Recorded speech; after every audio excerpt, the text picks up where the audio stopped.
Hey, I'm Unfa. I'm an electronic music producer and sound designer, so I work exclusively with open source software and Linux. In early 2022, I was asked to give a presentation for HKU students. HKU is an artistic university in the Netherlands. This video is a recording of that presentation, intended as an absolute beginner introduction to open source audio software, hopefully giving people a good sense of what is possible and where to look for, allowing them to transition to open source software and liberate their noise-making workflow. Enjoy! I'm very confident that we can enjoy very high quality stereo audio. And oh yeah, one thing, we are recording this session, and which is for later publishing, and you can look back things later on. And also because it's all about open systems, open software, we wanted to be open about these things. So that's why we record it with your permission. If you don't permit, please let us know. Then we can maybe cut you out or something. Feel free to ask questions, but I think unfa is gonna address that issue. Ask questions in the chat or raise your hand or also. Okay, I think it's time to hand over the stick to unfa. Thank you, Mark. Thank you for inviting me to this session. As you already introduced me, I am unfa. My real name is Tobiasz Karoń. I live in Poland, and I'm a music producer and sound designer. So I exclusively work with open source software and Linux, which is quite unusual in this space. I've been doing music since around 2005, and I started using FL Studio 5, which was pirated at that time. But I wanted to be legal and I couldn't afford anything, so I was looking for free programs. That also resulted in me getting interested in Linux, and then I learned that free and free can mean different things. You may have watched a video that was sent to you with an invitation email where I explained the difference between free software and freeware. And yeah, at that point I started to see the difference, that there is open source software, which is also called free software, and I like to call it Libre software because that clearly correlates to the word liberty, which means freedom and is not confused with free of charge, which is the unfortunate ambiguity in the English language when you talk about free software. Some people think you're talking about freeware, and in this context, I specifically mean free and open source software, which is also called Libre software. So I've started to work with open source software around probably 2008. I've been making a lot of music. I've released quite a few long plays, probably a dozen singles, and I'm currently working on my next album, which is, you may hear some exclusive previews in the background right now. The track playing in the background at this very moment is titled Learning Ardour, because I also made some official videos for the Ardour developers. And Ardour is a open source DAW that we're going to be using today. We'll jump into it in a moment. So the confusing thing about open source software or Libre software is that it doesn't have to be free of cost, free of charge. For example, Ardour, which is the DAW we're going to be using, let me just show it, is open source. Everybody can freely download the source code and compile it for themselves, but the official binaries are distributed for a price. And this is, very symbolic because you can just pay $1 and get the official binaries for all the operating systems, Linux, Mac, and Windows. So if you are using Linux like I am, you also may not need to do even that, because most Linux distributions compile Ardour on their own and package it in their software repositories, which means you just type one command on Linux and you have Ardour running and you don't need to pay anything. And it's also completely legal because of the open source licensing, which is GNU GPL or GNU General Public License. That's usually the license that is used. There are some other licenses, but this is not about licensing. I just wanted to introduce you to what open source software means, because maybe some of you are familiar with it. I know Marc has been trying to make you familiar with it. And I'm sure he's doing a great job at it, but you may be stubborn and defensive about it. And so I'm here to show you that open source software is a thing, and you can actually use it, and you can do commercial work. You can do professional work with it. Yeah, I have credits in a few commercially released games. I worked in the video game industry for like 1.5 years. Unfortunately, not longer, but I'm looking forward to work more in this industry. So unfortunately, a lot of people there don't realize audio is so important. And it's often an afterthought. For example, I was recruited as a 3D artist, and I only started making sound effects and music and voice acting for the company later, when they realized that, oh, we need something like that. Yeah, but this also has allowed me to battle test free and open source software in like production, serious production, where, you know, you need to meet deadlines and there's pressure. Nobody's gonna accept you saying, oh, but the program crashed for me or something, you know. And I've been working on Windows a little bit then, still using only free and open source software. I was using Ardour on Windows. I was using open source plugins. I was not able to find everything open source I needed, because some of the plugins I use are exclusively available on Linux. So unfortunately, I had to support myself with some freeware plugins, which means free of charge, but proprietary. So not Libre. But yeah, I didn't have a choice, unfortunately, at that point. But I think, yeah. But later I switched to Linux, and I've continued to do my work on Linux, and using Linux also enabled me to do some cool things that nobody on Windows was able to figure out. Like, I could write a simple bash script for myself to automate converting files or moving them to appropriate directories. I wrote a Python script that was cross-platform. It would work on Windows and on Linux, so I could export my sound effects to one directory, have them all prefixed with a number, and I create a text file with a table where the number was translated to a subdirectory in the game project files.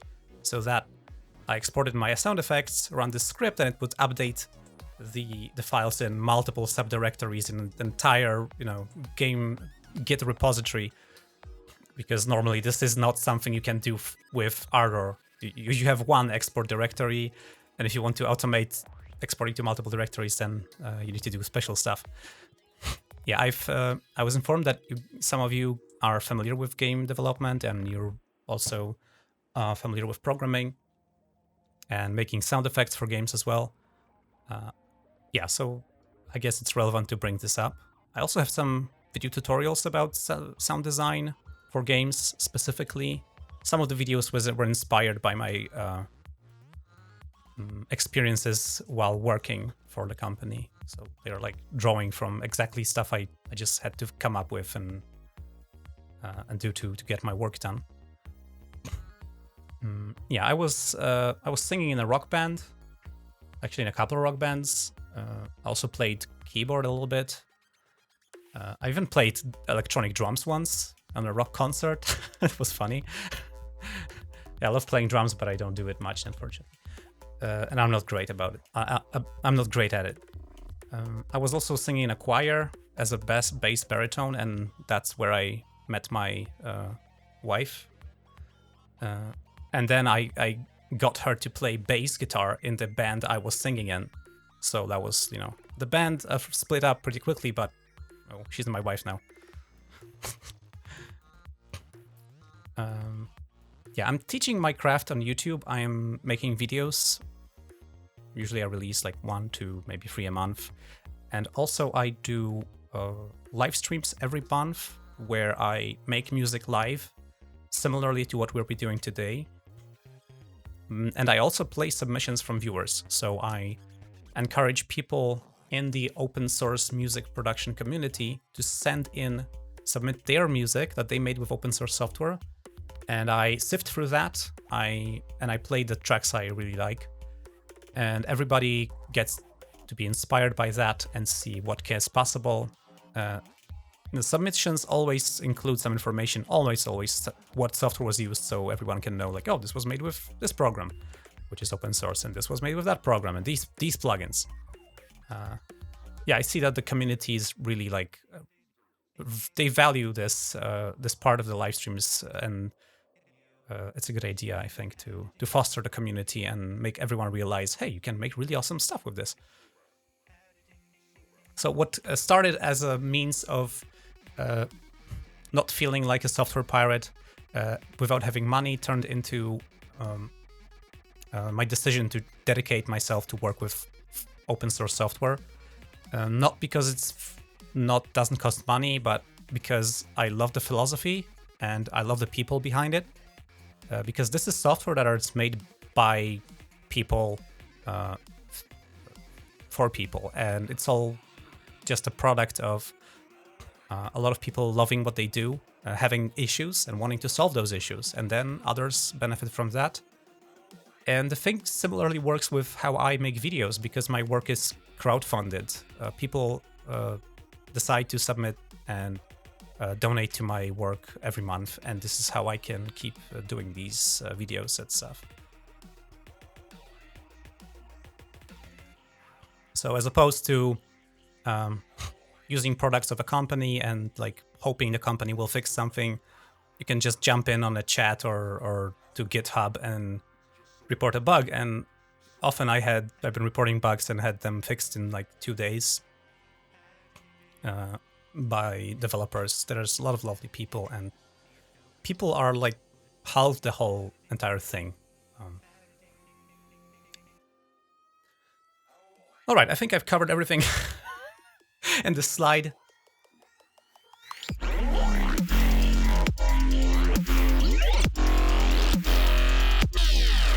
This is some music that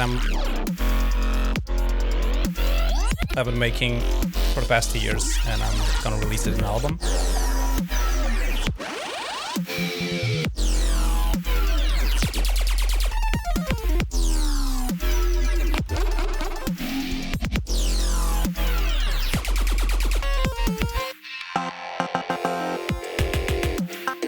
I'll display out to give you an idea of what can I do, what I'm about.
All right, that's a little introduction.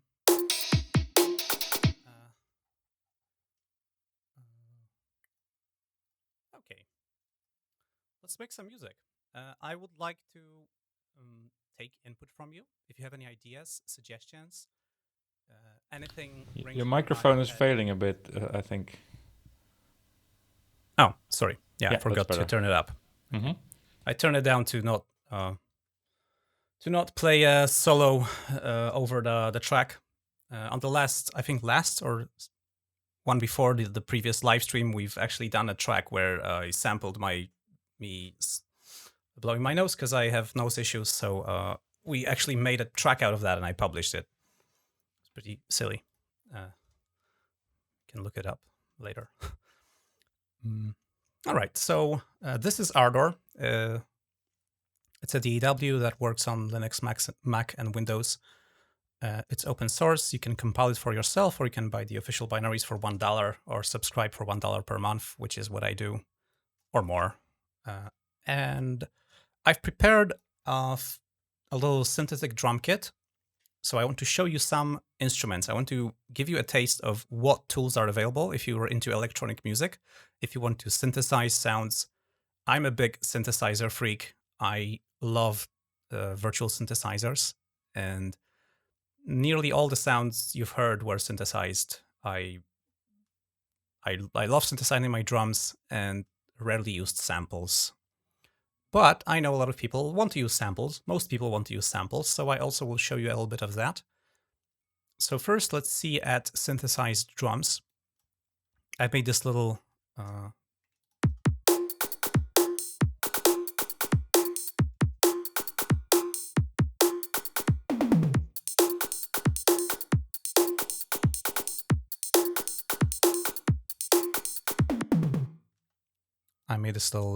drum pattern. And how this works is I have a plugin called Geonkick, which is, of course, a free and open source synthesizer plugin, which is specifically targeted for making drums. And before I found Geonkick, I was using other synthesizers, mostly Zenat FX, which for a long, long time was the best you could find in the open source space. But things have progressed immensely in the past 5 years. Like, I have not been using Zenat FX because just we get so many awesome synthesizers that do things better that I rarely need it. So Geonkick comes in 2 variants. This is a variant that has 16 instruments outputs. So you have 16 stereo outputs. You can have an entire drum kit, which is what I have here. Let me see. Oh yeah, there it is. So I have my kick, my snare, 1 hi-hat. No, sorry, that's a snare ghost. So it's a short hi-hat, a long hi-hat, and I have toms, high, medium, and low. And this is all synthesized. So let's take a look at the kick. If we go to the controls, we have first, this synthesizer has 3 layers per instrument. So you can enable and disable them here. For example, by default, a layer is just a sine wave. And this layer has noise component and an oscillator. This is just a noise component. And this is the oscillator. The oscillator is a sine wave, and we can modulate its frequency. If I click on these buttons, you can see that I can edit the envelope. And this is the best part about Geonkick. If you've used something like Kick 2, you're probably familiar with like the concept, because this is nothing new in the commercial world. But for a long, long time, we didn't have the kind of drum synthesizer in the open source space. And what this allows me to do is create incredibly precise sounds for my drums. I can have long ringing. I have short thumpy. I can you can just spend hours just tweaking the envelopes on the pitch, And it may be daunting. I'm kind of person that enjoys this, and I also always make drums from scratch for every track. But I love that I can imprint some character, and that my drums are never going to sound the same as anybody else's because I made them from scratch. So my music is going to be unique as that. And I know most producers will just grab a random free EDM drums from the internet. And there's nothing wrong with that, except that your sound is going to be the same as everyone else's, unless you do your own clever processing and you imprint your own character.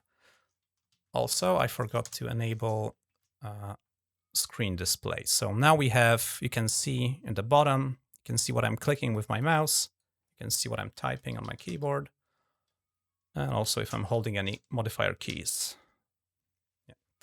So this may probably be difficult to follow live, but if you want to watch the recording, you can pause, rewind, and see what did I click, what did I press, because I may not always explain every hotkey, because we wouldn't manage to do too much actual music. I have tutorials where excruciating tutorials where I explain every single hotkey for 2 hours, and you can watch that. But today we're going to do something a little bit more exciting, I hope.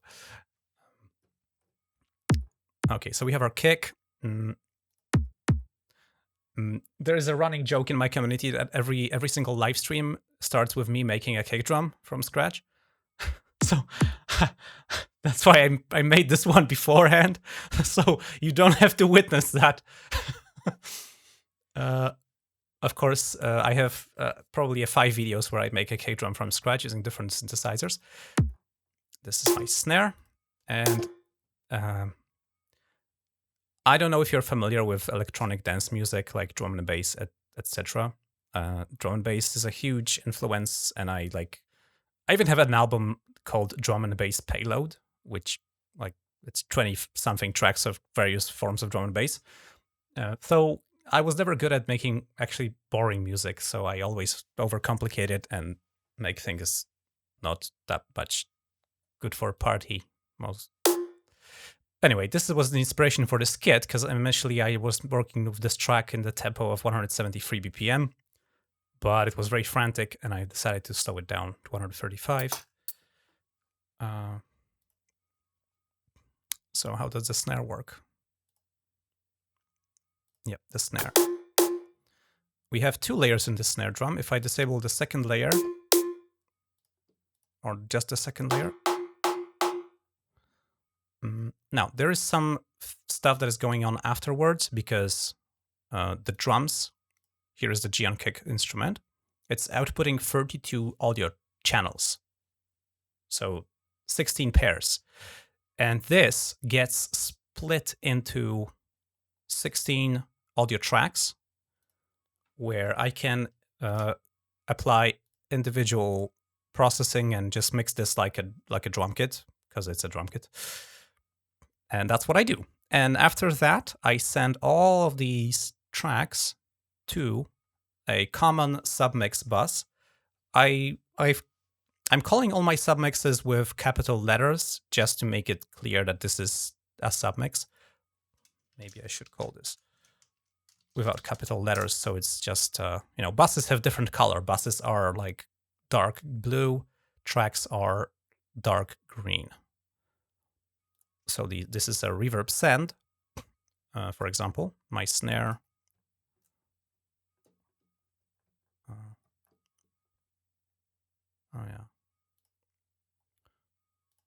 My snare is sending to the drum reverb bus, which is applying some reverb, applying some flanger, applying high-pass filter just to not muddy the bass frequencies. And then it's fed back into the drums bus, where everything is mixed together and it's compressed. This is a stock plugin of Ardour, by the way. So this comes with Ardour wherever you install it on Linux, Mac, or Windows. Yeah, I have also ghost snares. Yeah, I don't want to show you exactly how I synthesize the drums, because maybe not everyone is going to be interested in it, and I have a bunch of videos where I show it. So if you want to learn how to use this exact synthesizer, just type unfa and Geonkick, and you'll find a bunch of videos and live streams where you can watch me do it and explain it. So we have a little drum kit, and in Geonkick I can assign a single note to every element. This is why we have this all in one MIDI track. I don't usually do that. I just have a bunch of Geonkick single, which is a variant that doesn't have all the 16 instruments. It doesn't have a kit. It's just one instrument. And usually I use that variant. So it's Geonkick single. Yeah, you can see Geonkick single is a favorited plugin. Here's the tick, because that's what I use often. And I just add 4 of these to create my basic drum kit and go from there. All right, so that's for synthesized drums. Now for sampled drums, there are many different ways to use drum samples. The problem is always licensing, because you want something that is not going to limit your freedom, what you can do with your music. With synthesizers, this is pretty clear, like there is no licensing issues. But with anything involving samples, there's always this thing on what is the license of these samples. So there is something called AVL Drumkits. I should actually open up a website and show this to you. AVL Drumkits.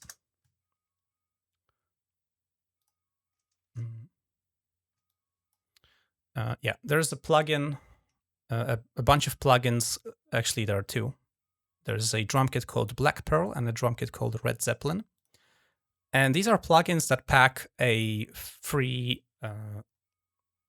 a set of free samples, a set of free sampled acoustic drum kits. And they are licensed in such a way that you can use them in your music and you don't have to edit any credit information or something like that.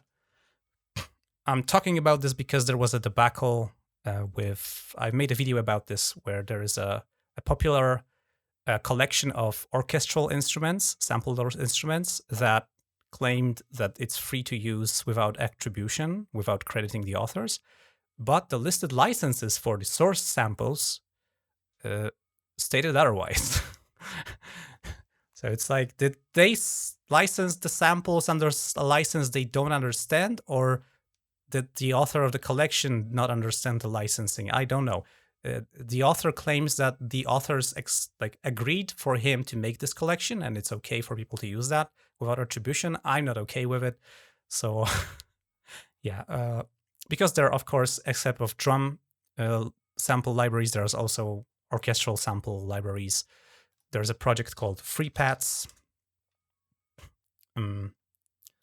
where you can find various sampled instruments, and these are often in formats like SoundFont, which is SF2, or SFZ, or SFZ, I guess. It depends on where you are from. Yeah, and there isn't super much, but these are very precisely picked, so licensing is not an issue. Anyway, there's also a fantastic project called Drum Gizmo, which is it's a plugin that outputs, I believe it's 32 channels of audio, and it emulates what it would be if you had a drummer with a kit in a studio with mics, and you just have raw input from the audio interface. And you feed this plugin MIDI inputs, and it outputs exactly what you would get from a drummer in this room playing your MIDI. It's pretty crazy, but it requires extra work because you need to mix the drums. You just get raw mic inputs, and it can sound absolutely amazing, and it provides you with unparalleled flexibility. But the drum kits require you to attribute the drum kit creator. So if you go to download drum kits, there's a bunch of kits they made, and these are a bunch of metalheads. I met them; they're great guys. We met at Sonic Convention in Cologne. And I thought maybe we should make like a crowdfunding campaign to donate to them and make them relicense one of the kits under a Creative Commons 0 license, which would enable everyone to use it without attribution. That would be awesome. But the licensing is Creative Commons Attribution 4.0, which means if I use any of these kits in my song, I need to add a little note that I used Crotchel kit from Drum Gizmo under Creative Commons Attribution 4.0. Which is a bit problematic. For example, for my own personal projects, I can do that. But if I'm going to do work for clients, that's not going to fly. So yeah, this is a problem. You may be also familiar with freesound.org. I have uploaded probably around 900 sounds to freesound over the years. And when I started making sound effects for games, I realized how amazing this resource is. So I asked the Freesound people, administrators, to relicense all my sounds to Creative Commons 0 license so that everyone can do whatever they want with them. And yeah, because I use these sounds a lot in sound design work. And as long as something is licensed under Creative Commons 0, you can use it commercially, whatever. You don't need to credit the author. Of course, assuming that the author didn't steal the sound. But, well, we can't know that. So I'm not going to be demonstrating Drum Gizmo. I made a live stream about that where I jump right in and we mix the drums because that's going to be quite involved. But we're going to use the AVL Drumkits, specifically the Black Pearl drum kit. Yes. And these drum kits come in 2 variants each. So let me open the plugin browser. I'm going to type Black Pearl. And you can see there is a variant that is regular and a multi-output variant. So we can either have a stereo output with all the drum elements pre-mixed for us, or we can have multiple, actually there's 9 individual tracks, and we can mix them on our own, which is nice because we have some more flexibility because the kick, snare, hi-hat, possibly toms, and the cymbals are going to be isolated. It's not as flexible as Drum Gizmo, but it's already a lot, and you don't need to attribute anyone, and you can do quite a lot of cool things with this, and there's 2 different drum kits. What I've done with this drum kit is totally massacred it with effects. So that's what I did to it as a way to fill up the space between, like support the synthetic drum kit. I'm going to disable the effects one by one, and I'm going to explain to you what they are, what they do. And of course, all of these effects are free and open source software. So that's the basic input. I'm going to make it louder, though. After this, I apply pitch shifting with a plugin titled MA Pitch Shifter, which is a little bit special because it allows you to change the some extra parameters, like how large is the buffer that the pitch shifter is using to do its shifting, which if you set it to a very small window, you can get a lot of glitchy effects, which can be creatively used with success. And there's also this blur parameter. I'm not sure what it does, but I think it crossfades between the buffers. So that's pitch shifted. After that, I apply a plugin called Deopser, which is made by a member of my community, which is a phase rotator or phase disperser plugin. It's the name is I believe it's an corruption of disperser, which is a commercial plugin available. This is just a bunch of all-pass filters in series.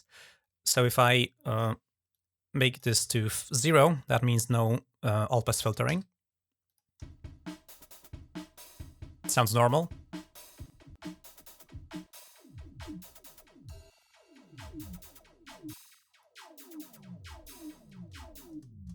So you are probably familiar with all-pass filters and you know what they do.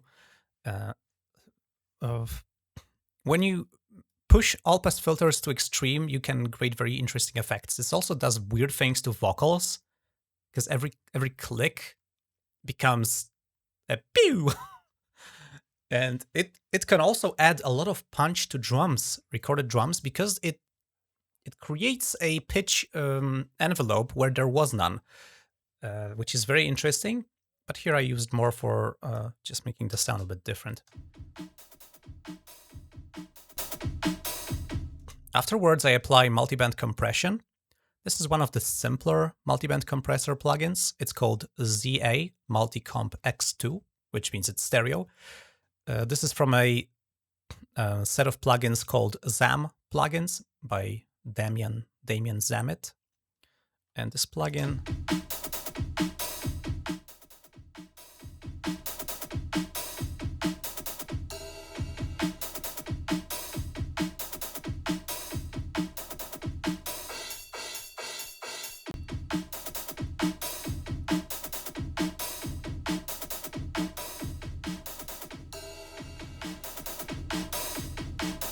I can smash this even harder. Multiband compression is great for creative purposes, not so great for mixing. I mean, it can be great for mixing, but you need to be subtle because multiband compression can very easily ruin your sound if you don't know how it works. It's so easy to totally mess up the balance of frequencies, but for creative purposes, I think it's really an interesting tool to even out the frequency spectrum to make things sound bigger. After the multiband compressor, I also apply regular compressor, a single band compressor.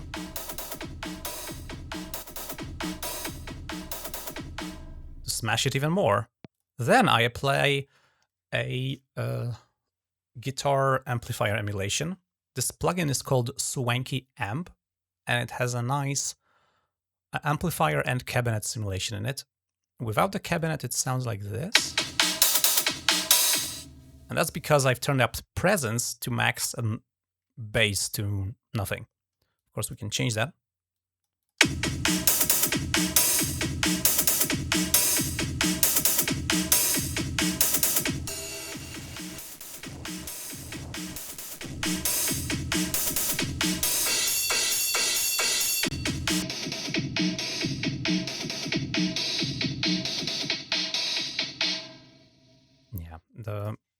This is intended to use on guitars, of course. I rarely use things like that as intended. After that, I apply a high-pass filter to make sure I don't mess up any low frequencies in the whole drum kit submix bus. And this is another built-in plugin of Ardour. It's called ACE, High-Low Pass Filter. And one unique feature of Ardour is that it has what is called an inline display function. And these are tiny little spaces where plugins can draw. You can see that the ACE compressor also uses that. And this lets you to get visual feedback on what's going on in your plugin stack without opening the user interface. And I don't think I've seen any DAW that does this. And also, this is only possible in the LV2 plugin format. What is LV2 plugin format? I only heard about VSTs and AUs. Oh my god. Yeah, so LV2 is a Linux native format of audio plugins. I have a whole video talking about the history and what are different plugin formats, so I'm not going to repeat that because you can search it on YouTube and find it. But LV2 is the best that open source community has come up with. And LV2 plugins are extensible. So you can write extensions, and the inline display is one of the extensions. So any LV2 plugin can specify, hey, I support the inline display extension. And then if a plugin host supports that extension, like Ardour does, it says, oh, cool, show me what you've got. And then it displays it. And there are some settings, I believe, for the inline displays. Not in every plugin. Oh yeah, because there are also inline, like ACE spectrogram. Oh yeah, ACE inline spectrogram.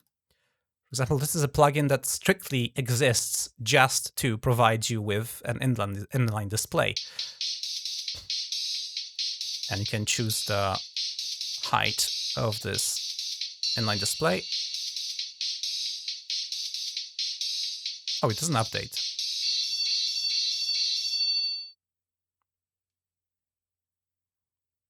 You can also hide and show the inline display. Oh, it doesn't update for some reason. Something is not working as it should. But anyway, this is a nice thing to have a very quick and small tool to look at your at your signal. There's also an oscillator, I believe. Inline scope. Yeah, there's also a scope. Oh, now it updated. I needed to add another plugin. It doesn't usually work like that. Yeah. One thing about free and open source software is that there is bugs. If you didn't notice, you saw nothing. Like, the running joke in my community is that anybody who's joining a live stream, I do these once a month, and they are late, they ask in the chat, how many crashes? Because I've even made a tool that is monitoring specific programs like Ardour, and when it detects that the program stopped, it triggers an animation and sound effect, and it shows a counter how many times Ardour crashed. Yes. By the way, I also dabble in game development myself, and I use, of course, of open source software. I use Godot engine. You may have heard about it. It's getting more and more recognized alongside Unity and Unreal Engine. And I made this tool in Godot engine, so I'm capturing the output of that, and it draws the particle effects of an explosion and animated text, and it's funny. An author of open source plugins, Chris Johnson, who is making plugins under the moniker Air Windows.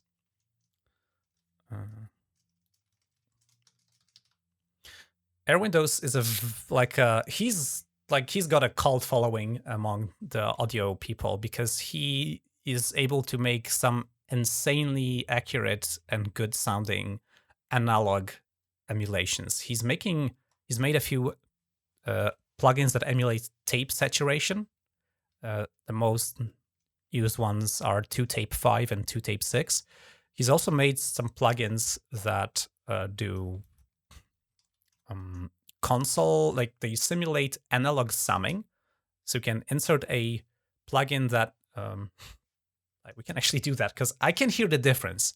I'm deaf for this kind of nuance, but people who know this stuff, who spent 2 decades in a basement with nothing but a tape machine and a stack of guitars, they listen to this and they go like, whoa, that's awesome. I go and listen and see how I can push this and break it. So I like push the gain to 12 and I think, yeah, that sounds really nice.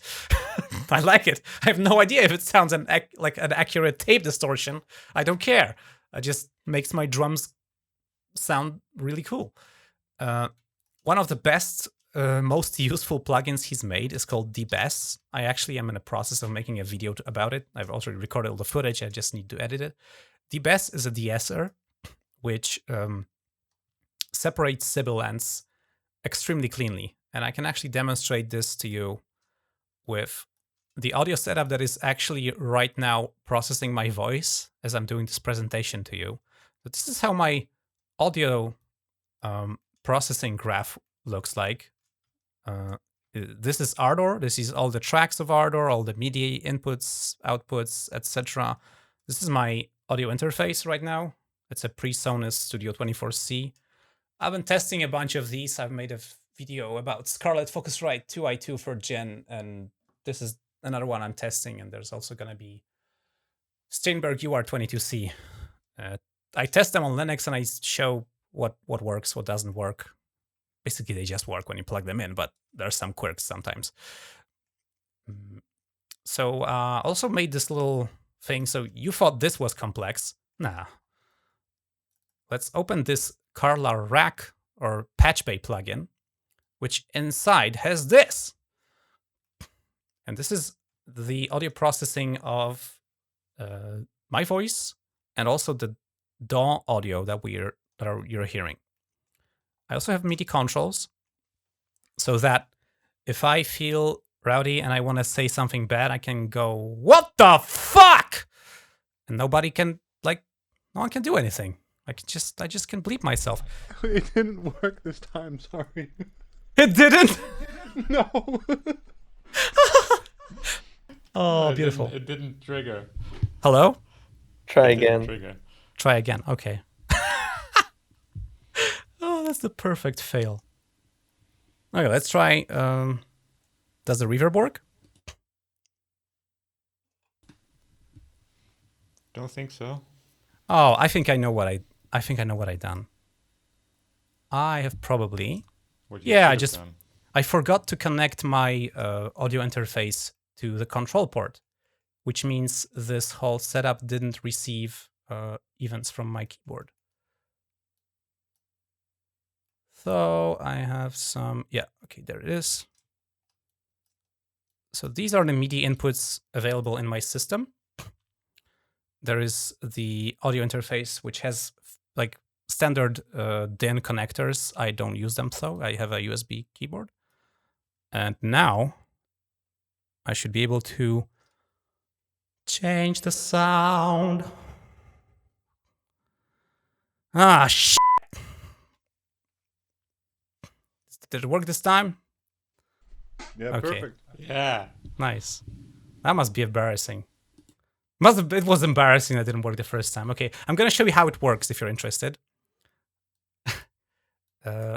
So, all right, let's go to the beginning. This is my, these are the inputs. The first and second are from my DAW. So everything I make in Ardour, it goes to these.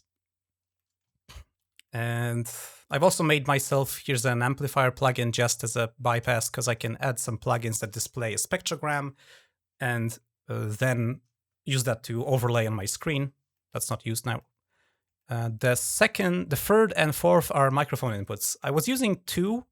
I had a second microphone, which was a room mic, and I use it like I used them as if they were mid and side microphones. So there was no directionality to it. It was just stereo-ness, which sounded good. So I'm denoising my microphone input. I can actually disable denoising. If I disable denoising and I turn on my computer's cooling to maximum,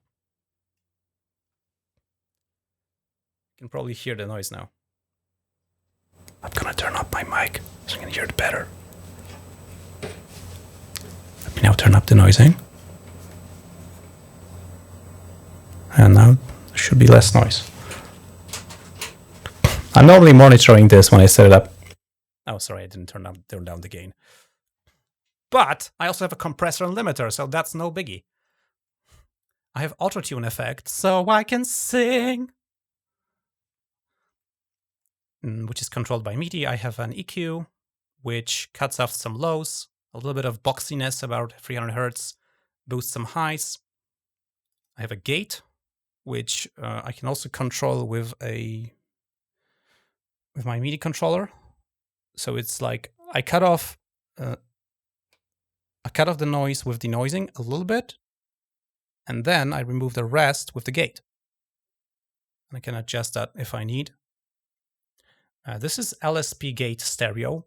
LSP stands for Linux Studio Plugins, or Linux Studio Project. Linux Studio Plugins, I think. And these are one of the most overkill, over-engineered plugins I've seen. They have so many options. Like the equalizer from this suite lets you like choose 4 different like digital implementations of filter modeling, like 20 different modes, and like it's crazy. But if you need to do something extremely specific, this is great. For example, this is the only gate plugin that has hysteresis.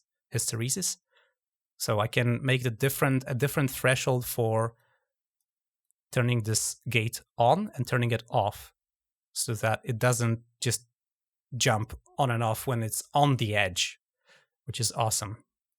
Oh, there's also some other crazy plugins like LSP Room Builder, which is a plugin where you can import a 3D model and simulate how sound reflects emitted from virtual speakers and captured by virtual microphones. So you can generate your own reverb, kind of like ray tracing, only for audio. So after that, I apply compression. I have also assigned a control so I can change the compressor with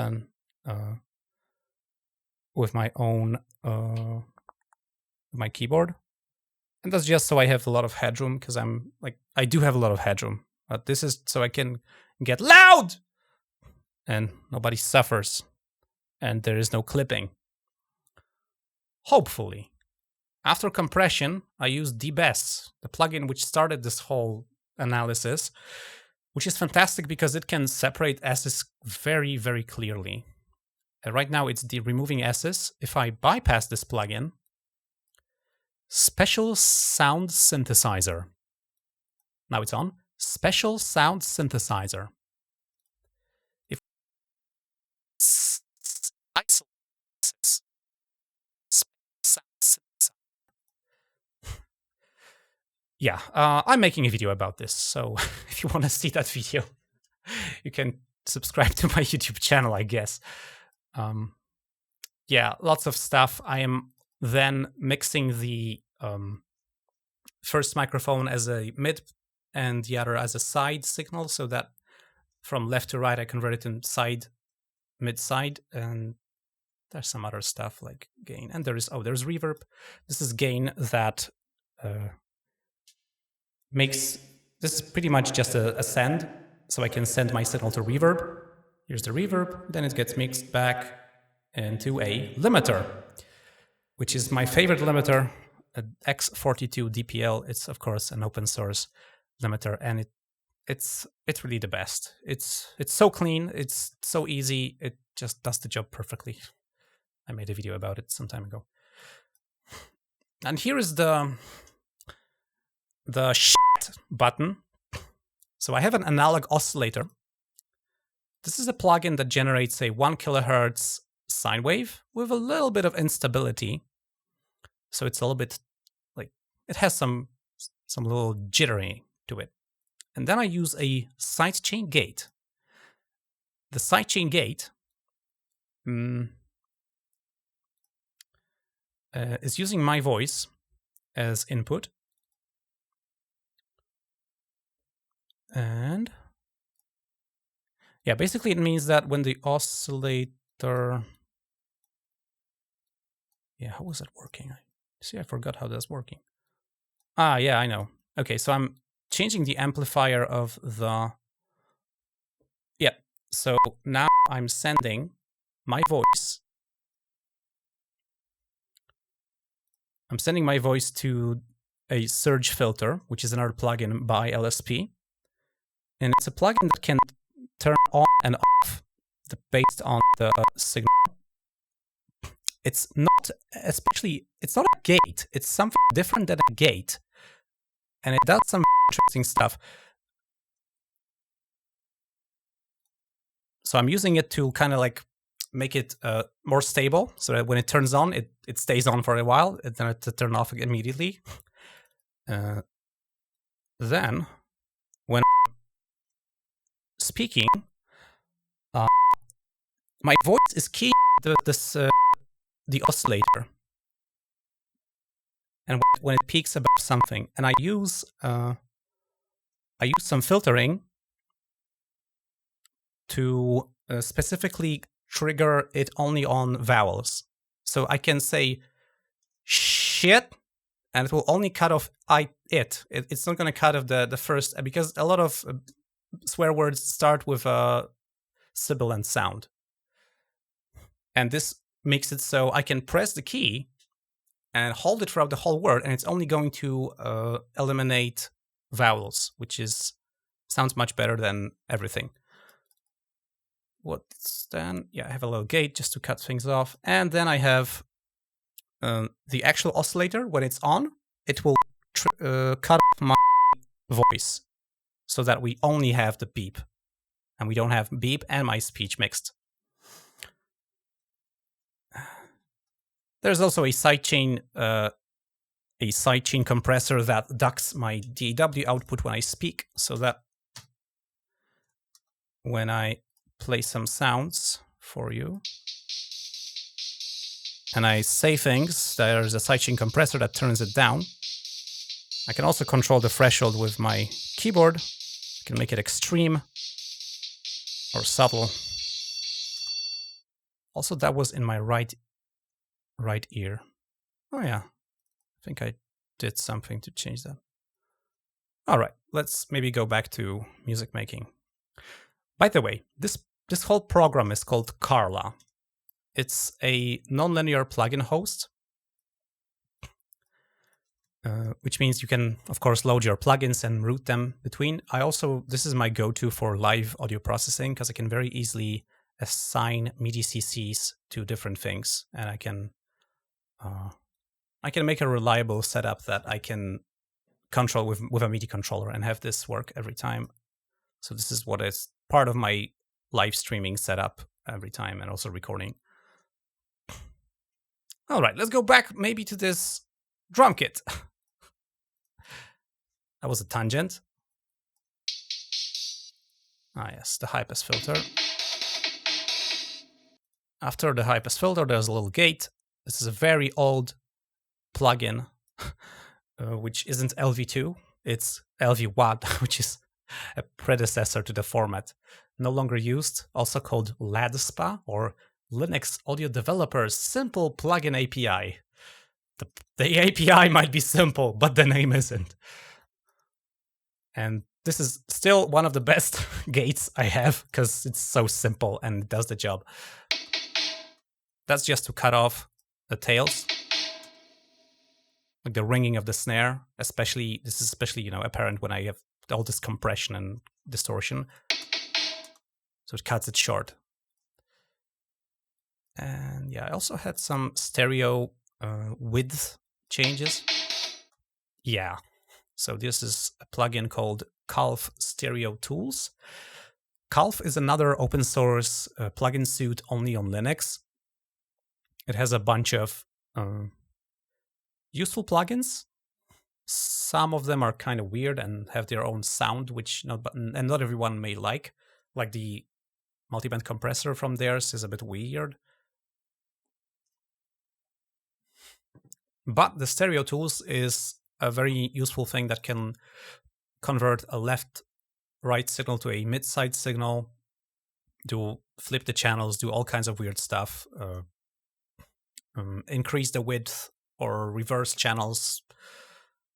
It's a very useful plugin to have if you need stereo manipulation. So I'm making this a little bit less stereo.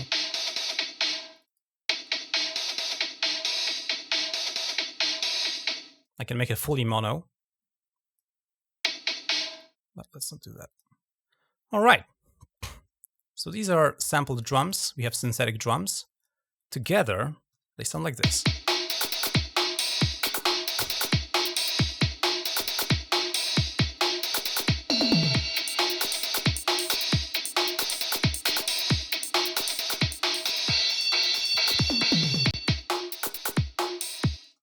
I'm going to turn down the acoustic drum kits so they are just filling in the space rather than being the main dish. Okay, let's now talk about some synthesizers and make some melodic parts to this drum pattern that we have. I have prepared 3 synthesizers that I want to cover today, from a simple to a complex to a insane. So we start off simple. This is Odin II. If you're familiar with, or you just happen to recognize propeller head Reason, there was a synthesizer called Thor. And Odin is like a re-implementation. It's the same idea, but it's a completely independent maker. And this is an open source synthesizer plugin. The good thing about it is it sounds very analog. It's also pretty easy to use. So we can add an envelope. Here is our filter envelope.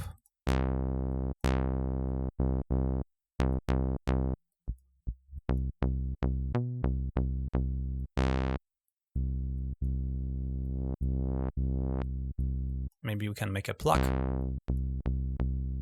We can enable unison, which will make our sound chorusy, because we have now multiple voices. Maybe 3. Okay, so we have detune and we have width.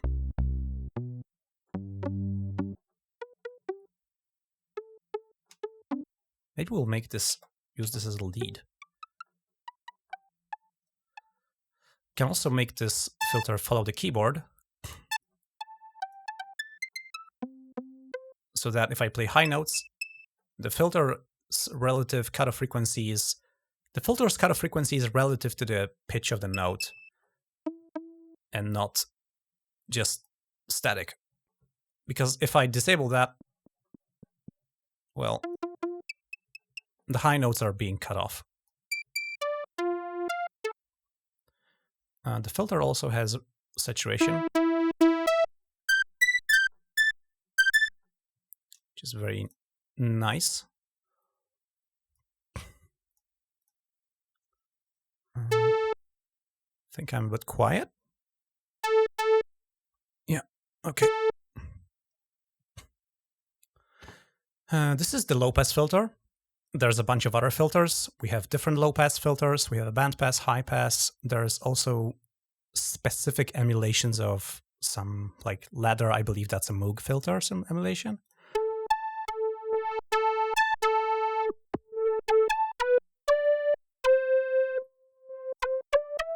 Can also change the oscillator. We have an analog oscillator, which is these basic waveforms. We have a wavetable oscillator, which has a bunch of preset wavetables. These wavetables are have only 4 waves. So they are very simple, right? But still, they can do some nice things. We can also easily assign an LFO to modulate the wavetable position. And LFO 1 is here. We can sync it to tempo.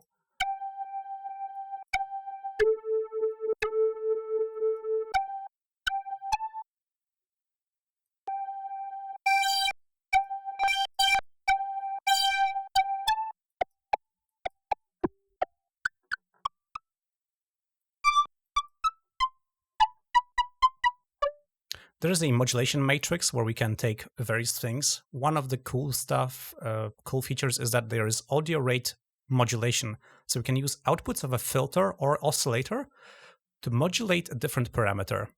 For example, I can take the output of first filter, which is this one, and use that to modulate pitch of second oscillator. So this is destination, oscillator 2, pitch, exponential. Now we can make the filter 1. So we have also routing here. We have wavetable oscillator. Here we have inputs. So this filter 1 takes inputs from oscillator 1, 2, and 3. I'm going to disable 2 and 3. So it's just wave oscillator 1 goes to filter 1. And then we have these arrows. So filter 1 goes to filter 2. So we can disable that. And now filter 1 doesn't go anywhere. It's just a voltage we can use to modulate something else. And I can feed oscillator 2 into filter 2, which is not used. It's empty, but we have this arrow enabled, so it's passing through. So now we have the oscillator 2 going through here and going out, and we can use our filter 1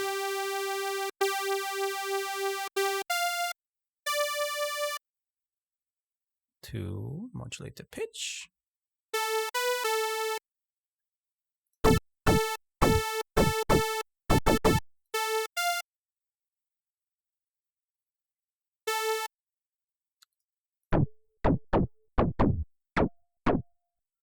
I think something is weird. Oh, I'm modulating oscillator 1 pitch. That's the problem. I should be modulating oscillator 2 pitch. Right.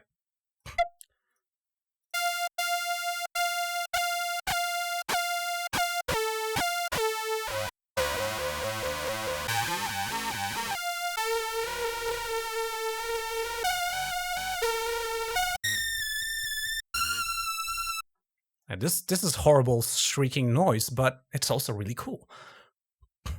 And if we, for example, tune this properly,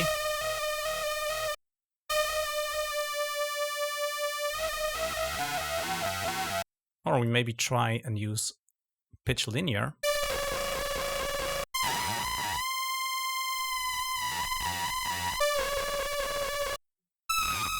Can also shift the octaves.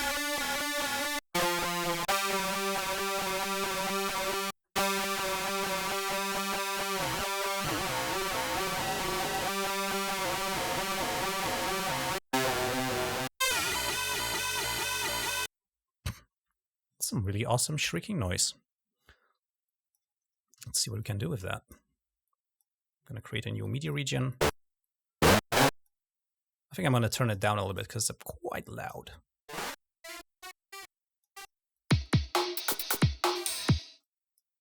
Right.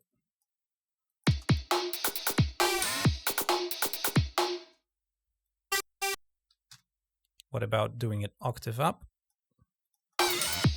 Yeah. Now I can Shift D to duplicate this 3 times.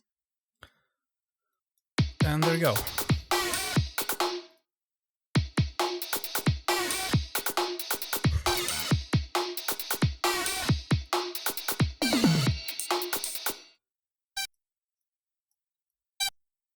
We can alter this a little bit, so maybe shorten these notes and make it like... Yeah. Odin II also has some effects, like delay, which is very long. I think the sound is gone. Oh. At least I don't hear anything anymore. All right. I see it going out. Which wire did you cut? Oh, no, okay. I think I must have pressed M while I was focused on the browser window and it muted my microphone. Then it's muting, okay. Yeah, okay. I hope this wasn't going on for long. No. It's okay. All right. It's going to be in the recording, though. Yeah, we heard the shrieking noise. Okay, you heard the awesome shrieking noise. Great. Yeah. So Odin II also has effects.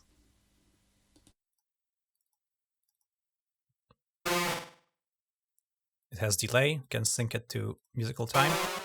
It can be stereo. You can high-pass it. And there's also ducking, which I believe is kind of like sidechain compression. Yeah, so the delay is not present when the source signal is present. It's like sidechain compressed with the source signal. Now, this may not work for our context, so maybe I'll just make it very, very subtle. There's also reverb, but reverb is quite experimental. The last time I tried it, it didn't work very well. Because, well, this is one of the parts of open source software. You often get people release things which are not fully functional. And it's a great thing, and it's a terrible thing at the same time, because you as the user, you're a part of the development process. You're testing the software. You are responsible for reporting the problems to the developers, because they're not a company. They don't pay 50 people to test the software. So the benefits are that you get this for free, but you're taking part in the development process. So yeah, sometimes I spend a lot of time reporting bugs, which is frustrating. But then I see them fixing these bugs, which is wonderful. Yeah, I'm not gonna lie and say that it's all sunshine and rainbows. So open source software can be very frustrating at times. And it gets fun when you ask for features and they get implemented. Oh yeah, and I've had this a couple times when I've been doing videos or live streams about some plugins I'm using, and I said, "Oh, it would be so cool if this plugin could also do this and that." And then I see someone written it down in the GitHub of the project, and they implemented it like 2 weeks later. And I update and I see like, whoa, there's the new feature that I was talking that I would love to see. Or I just go to GitHub and report issues myself or feature requests. I can't code DSP. I can program some things, but not audio processing, because this is way, way too much for me. But I can give feedback, I can test, I can show people the software like I'm doing now. So I can bring new users to the projects, I can bring interest to the software and help the development this way. All right, so we have Odin II, which is awesome shrieking noise capable. There's a lot more that we could do with it. but I don't want to spend too much time on it. I wanted to use it as an example of a pretty simple plugin that is not going to require a lot of time to learn, and you can just dive in, turn some knobs, and have some fun sounds. Now let's go into something a bit more involved. This plugin is called Vitalium, and it's an open source may I say community edition of a commercially released plugin called Vital. Vital is a let me show you. Vital.audio. Vital is a very... Oh my goodness, no, I clicked the link to Instagram. No! Shit! Vital is a... It didn't work this time. Oh no! Oh. Another... It's so unreliable. Oh yeah, disconnected. You're gonna have to edit the video afterwards. Yes. You see, because normally I have a script that restores all the important connections from my keyboard to my setup, from microphones to the setup, etc. But this is non-standard, what we're doing right now, so I didn't run a script, so I just managed this manually.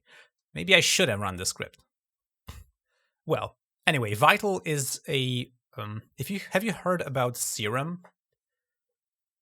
All right, I see people nodding. Yeah, Serum is pretty much the industry standard of sound synthesis for a lot of people. And Vital is better.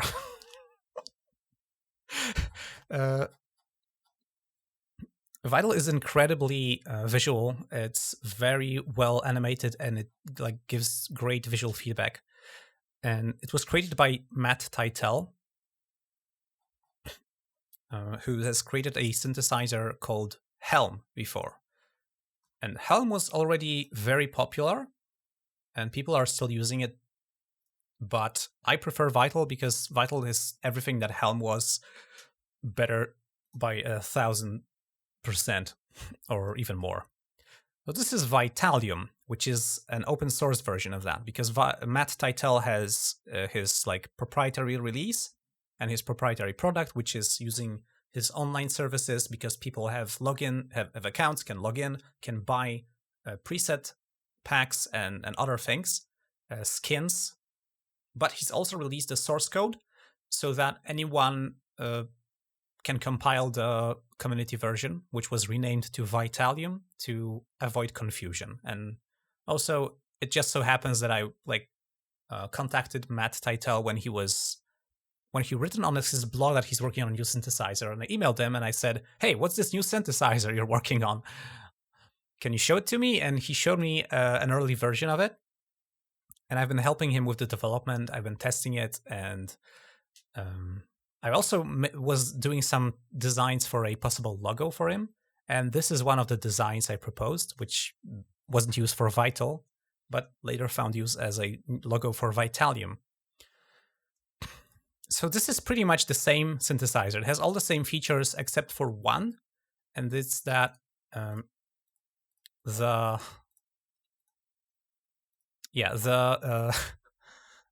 Vital has an option to use text-to-speech to generate a wavetable for you. So you can just type text and it generates. And it's using I believe a Google service.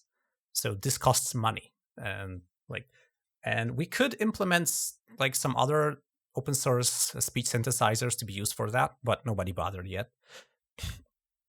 So you can just use another one and create wavetables. Anyway, so this is Vitalium. Is it too loud? Maybe it's not.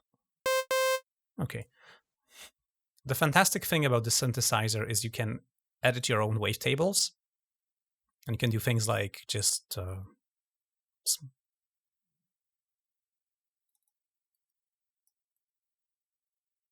make some shapes and then make keyframes from these shapes. You can also draw in the frequency domain, which is one of my favorite ways of making wavetables. I'm gonna actually play this lower. Oh yeah, that's a way to enjoy the sound. Yeah, I really like drawing these frequency peaks because you can pretty much just create sounds working like formants, and then okay, this is pretty dull compared to everything else. And this is pretty dull as well.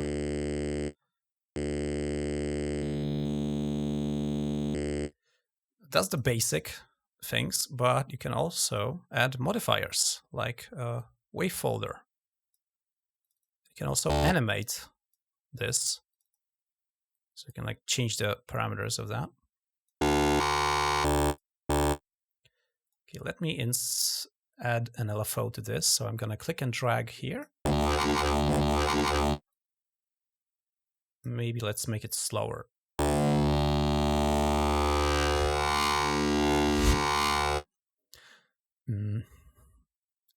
Okay, we can also make this sync to the session transport, because right now it's trigger, so the LFO will restart with every key.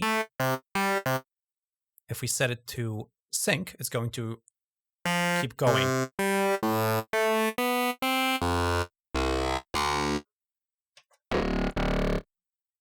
Even lower. We can make this patch monophonic by lowering the voice number to 1. We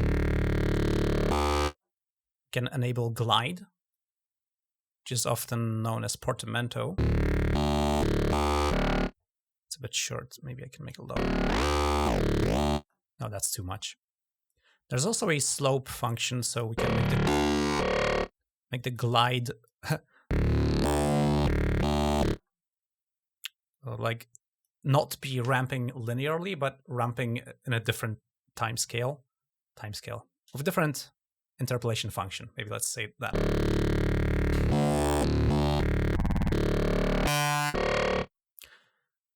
All right.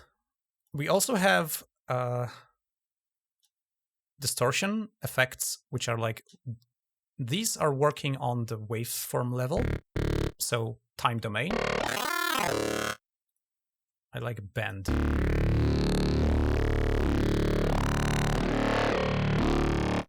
can also add another LFO to drive this.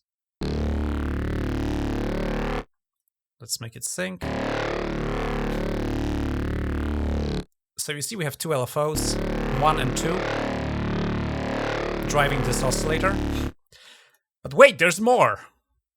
We have phase disperse. And this all works in real time. So we can have another LFO. This is way too fast now. Let's go 7.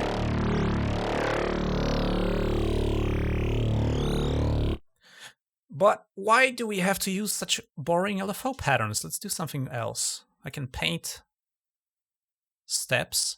We can make our grid. Let's make 16 and 4. And now we can make some patterns here.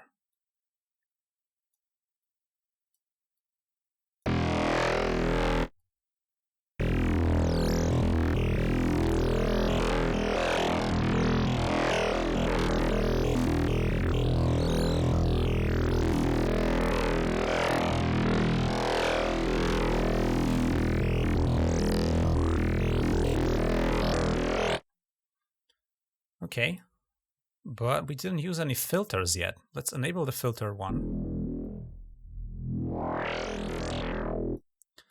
There's a bunch of different filter algorithms. The basic ones are called analog. There's also dirty ladder, which I believe is also a Moog. Diode, I think, is a Korg filter. And there are very clean digital filters with no saturation. There's also COM. COM filters are crazy and are really cool. Because this is actually a feedback delay line, of course, but with extra filtering, because we have a bandpass filter, or I think this is a low-pass filter, And we also have, yeah.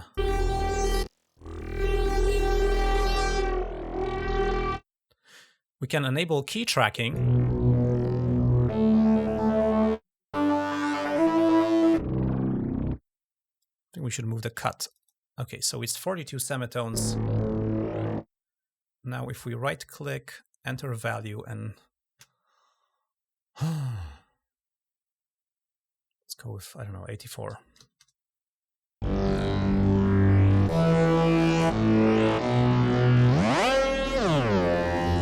Oh, wait, this is cut. All right, okay. No. Reset. Cutoff. Okay, cutoff. So cutoff, and this is in hertz, but we can go to advanced, and we can switch display from hertz to semitones, and then this is 0 semitones. So this is like following the key, and we want to just move this up 2 octaves, so 24 semitones.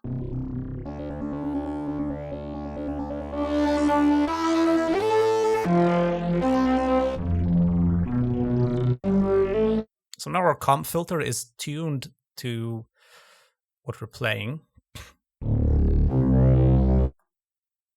And of course, we can make this dynamic. Maybe not with LFO this time. Let's use an envelope.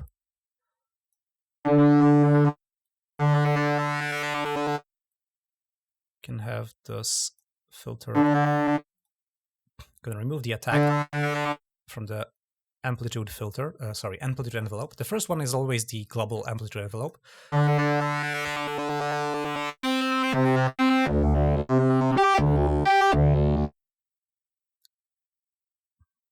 feel like it's a little bit.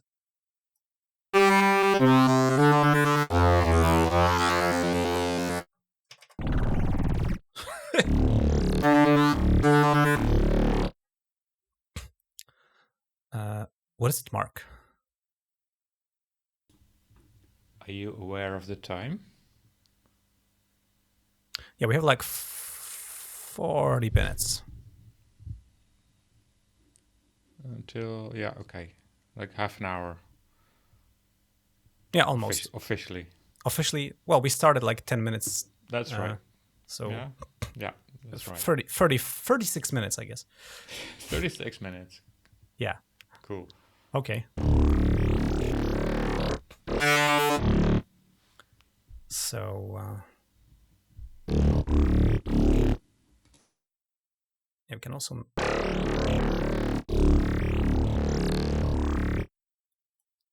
use another filter as a bandpass. Let's see a ladder bandpass. And now we can take input from the first filter, not from oscillator 2. Now we have oscillator 1 going to filter 1, and filter 1 going to filter 2. Which is, we can also apply some of the existing LFOs.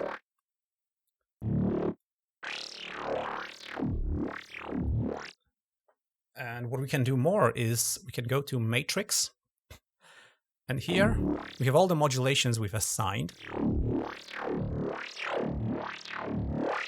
For example, here is filter 2 cutoff being driven by LFO 2, which is what we've just created.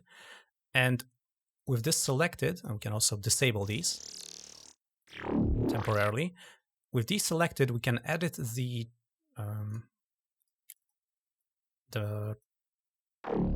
mapping function. So we can, for example, invert half of that.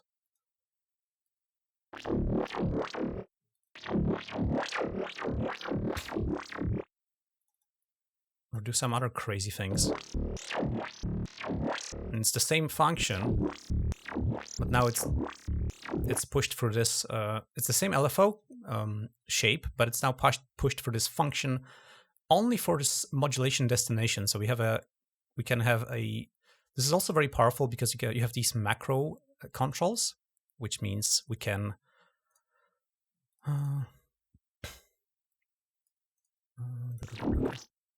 We can automate things through them, or it's useful for performing live. You can map them to a MIDI CC control. And then you can assign the macros to various things, like the frequency, for example.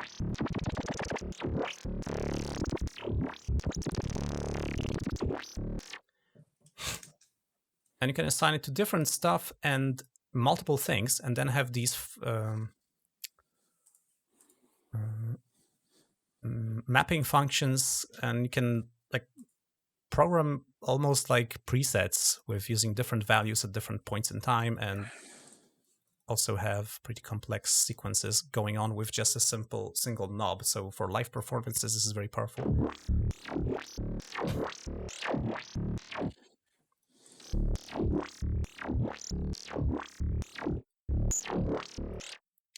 All right, there's also frequency modulation. We can have a oscillator. I'm going to make it a sine. Oh, the display didn't update. Now we also have different displays. So we can have a sine wave oscillator. Here is phase randomization. I'm going to turn it to 0. We can have another oscillator. We can make it, let's disable the grid. And we can just draw something.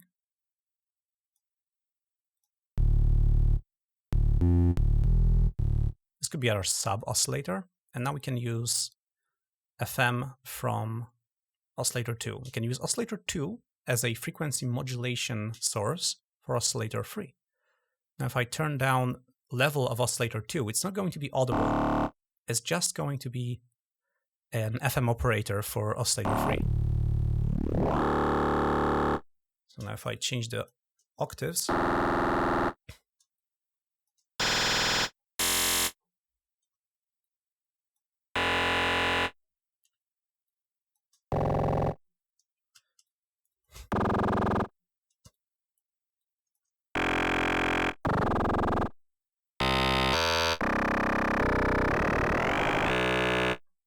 with shift you can change the pitch of oscillators in increments of 12 semitones.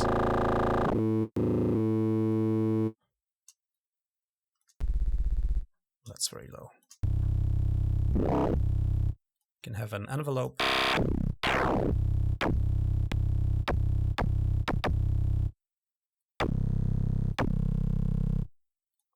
An LFO as well. Or we could have some spectral modulation on our LFO.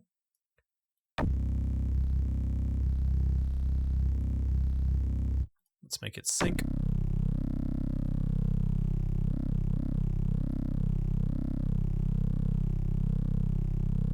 All right.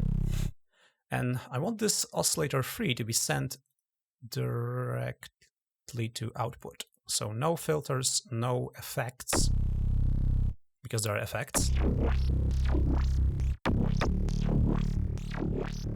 I'm going to make this quieter a bit. And now we can add some effects in the Effect tab. There's a multiband compressor, which is working like OTT, which is a well-known plugin. You've probably heard about OTT if you've been exploring electronic music production. So what it does is it's a multiband upwards downwards compressor. So it splits the sound into 3 bands, and then it first compresses them downwards, which means it turns down the loud stuff, and then it compresses it upwards, which means it brings up the quiet stuff.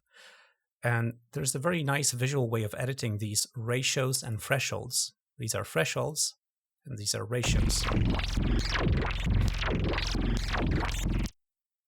Maybe I'm going to mute the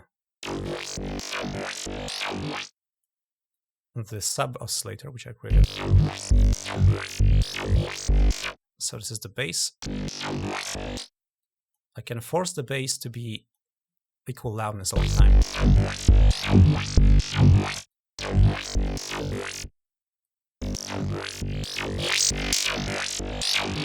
So we can both turn down and bring up quieter sounds to limit the dynamics in like both directions, not just limit them from upwards or compress the dynamics, but also we can, it's like, I don't know, like a reverse expansion. It's weird, but it does cool things to sounds. And then we can also add another filter, because why not? Which can be a high pass for us, so our sub oscillator is not fighting our main oscillator. And there's a bunch of other effects like distortion, which can be, for example, sine folding. We can mix that in a little bit. Also apply a filtering before. A bandpass filter.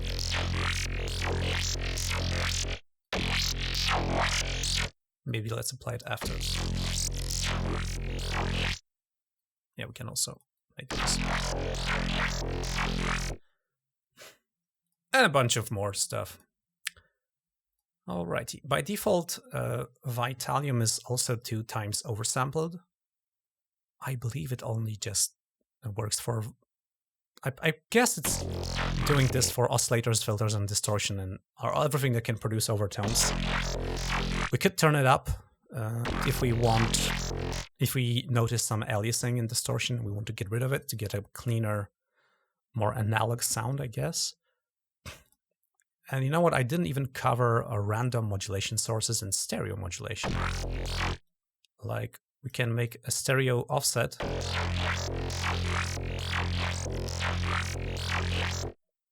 And we can also have random modulations, which are like wandering noise.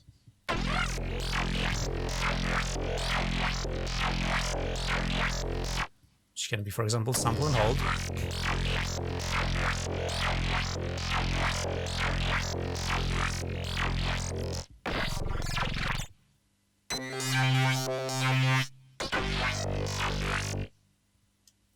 Okay.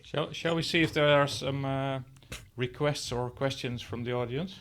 Yeah, absolutely. You have any questions about what we've done so far? About Vitalium, maybe?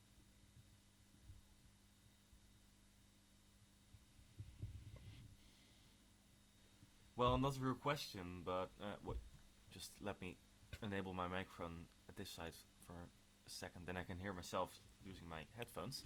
I've been using Linux for quite a while. I think more than 10 years. But for me, the reason to not use it actively was because there, in my opinion, was no great audio software for Linux. But now it turns out that there is, and I'm amazed by the plugins and software you're showing. So it's really cool. Nice. Thanks. I didn't know it existed yet. So this is exactly why I do my YouTube channel, because there is a lot of amazing things almost nobody knows about. Yeah. And I'm almost tempted to do a clickbait video like plugin companies don't want you to know this. Or music software manufacturers hate him. But it's kind of true. Like there's so many great software, and I'm just showing you the tip of the iceberg now because we just have so much time. I want to show you one more synthesizer today, which is fully modular. You probably heard about VCV Rack if you've been interested in like modular synthesis, etc. So there's a plugin which was released 14th of February. Yeah, so that was like a week ago.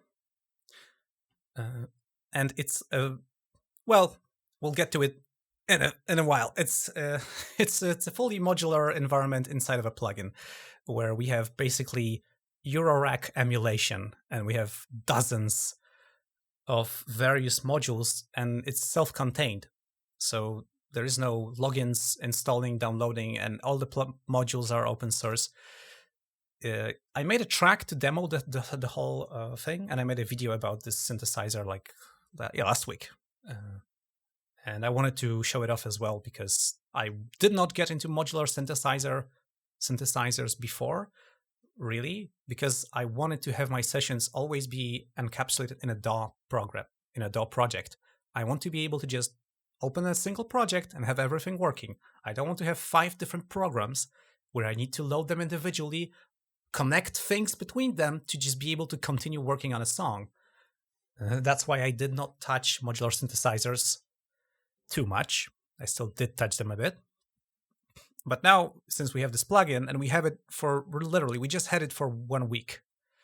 And this puts true modular synthesizers on my map because I can use them in the way I want.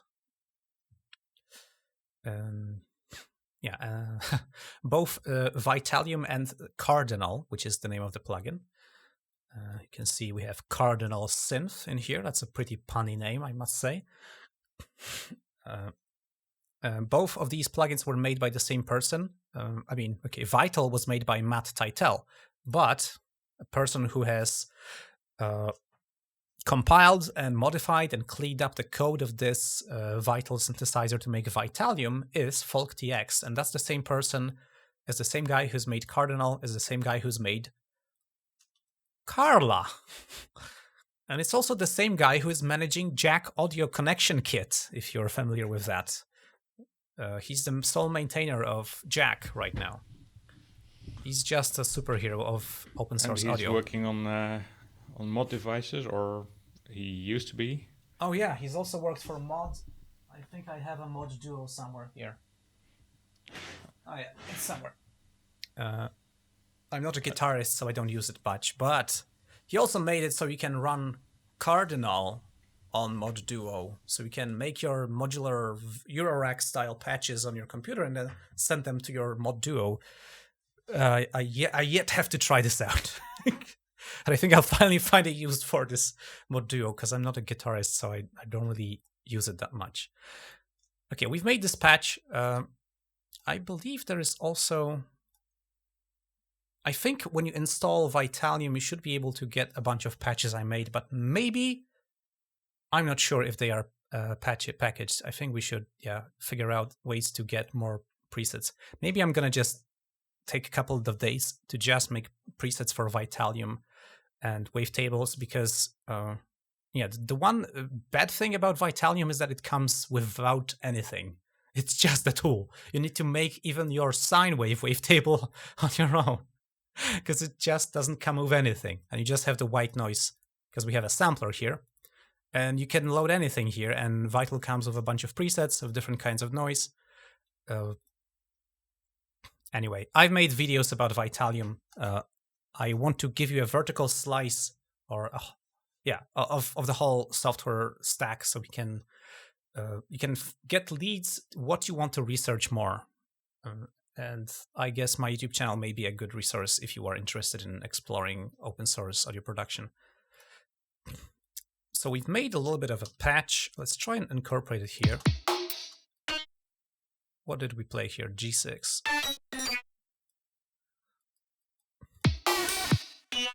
Oh, it doesn't really sound as a note.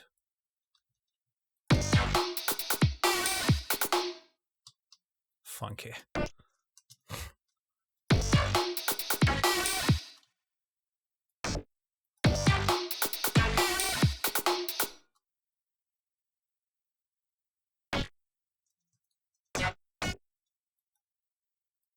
I'm going to move this one an octave up.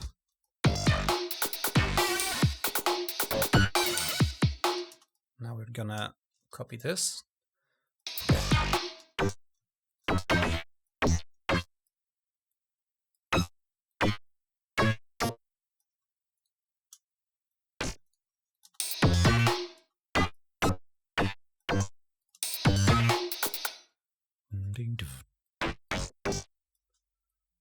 Oh yeah, I'm gonna go.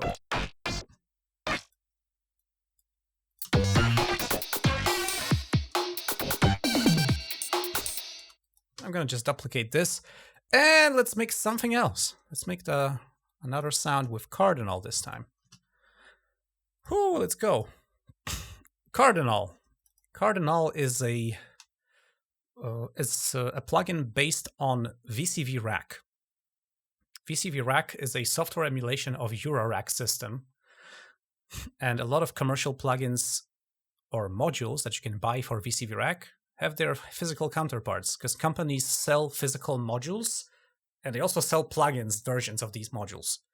I never wanted to get into the hardware side because it's super expensive and super limited still, because if you want to have 2 voices in your synthesizer, you need to buy every single module twice.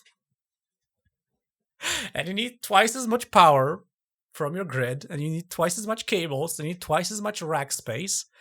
And I know it's a fantastic hobby, but I am interested in making music and not in collecting hardware as much. So that's why I love the software emulation of it. And of course, it's very skeuomorphic in its nature. It's emulating a hardware device, actually a bunch of hardware devices, but still it's great. So what do we have here? Cardinal is a version of version. It's based on VCV Rack.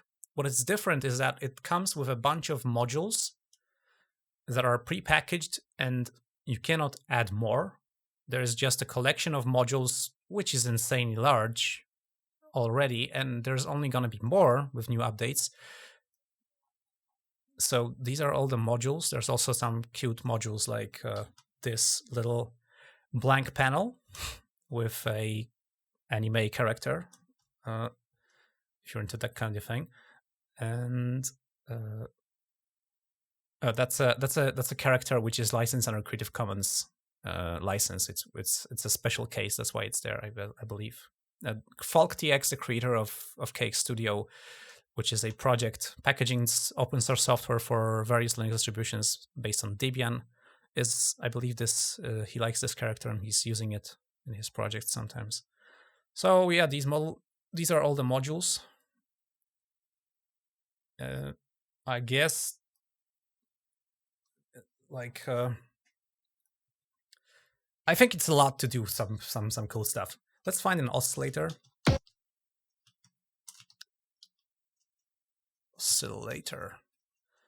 I like this macro oscillator from Audible Instruments. Okay, so what we need to do to create a sound is first we need to get control voltages from our MIDI input. So I'll feeding MIDI input into this track, but what we get is virtual voltages, control voltages on this Cardinal host MIDI.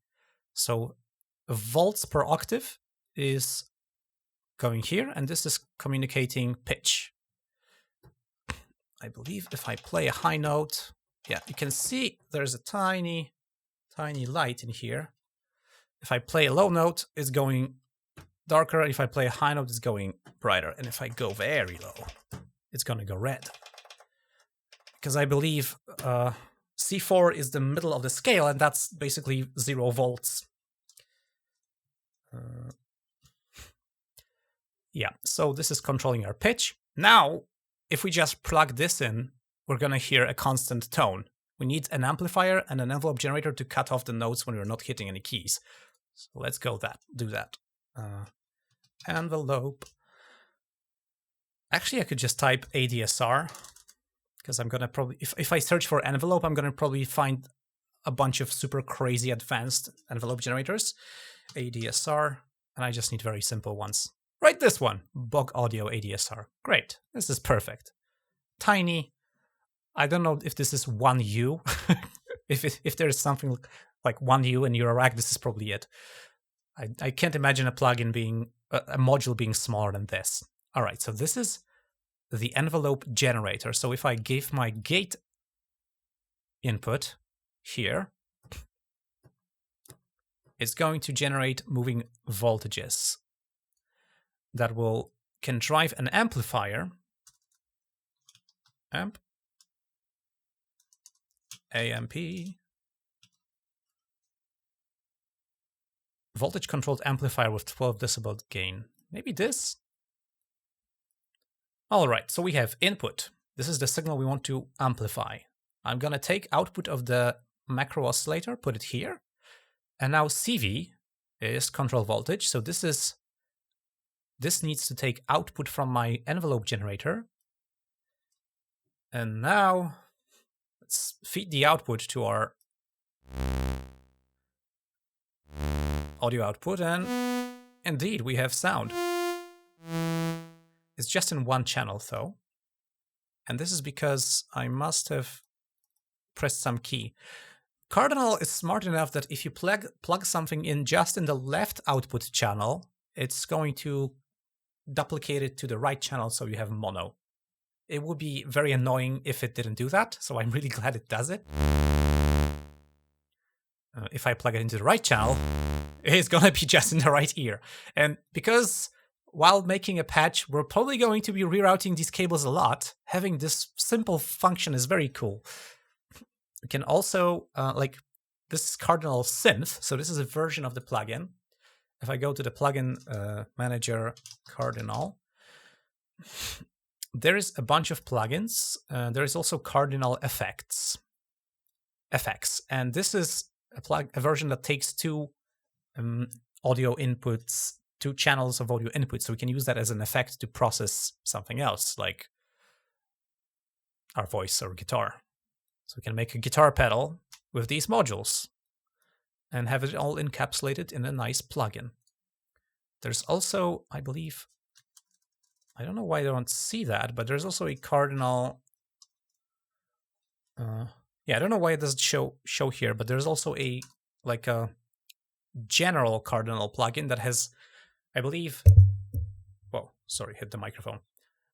That has, I believe, 8 audio inputs, 8 audio outputs, and it has 10 voltage control voltage ports for input and 10 control voltage outputs.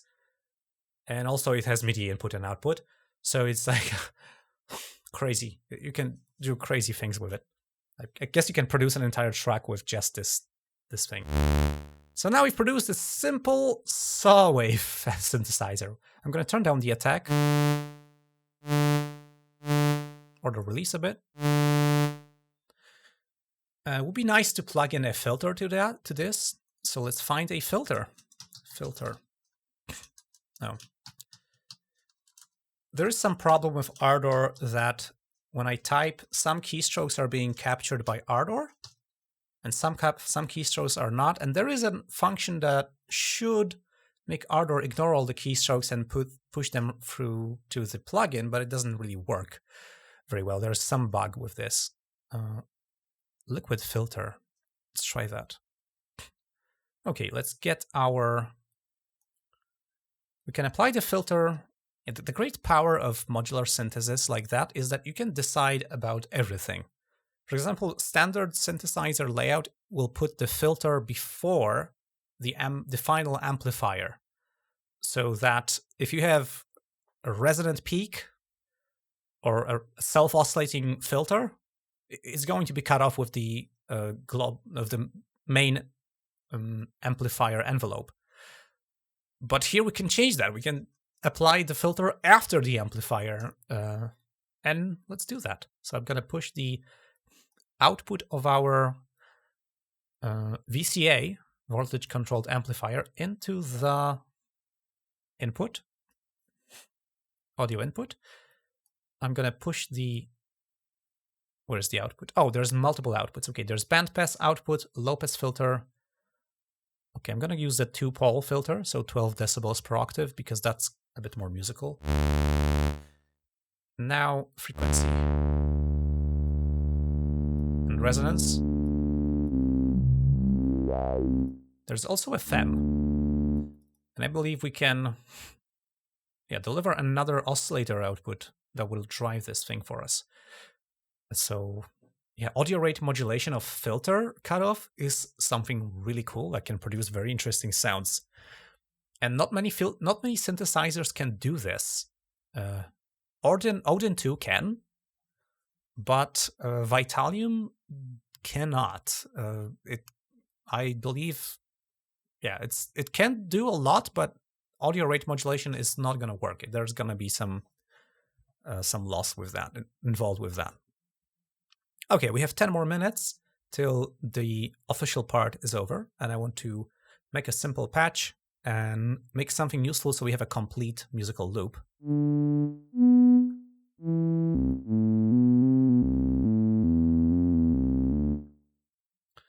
So let's duplicate this envelope generator. Let's route gate input to it. Oh no, okay, I need to use shift. No, not shift. I need to use control to have two cables coming from the same source. Now the output will go to frequency. Now we can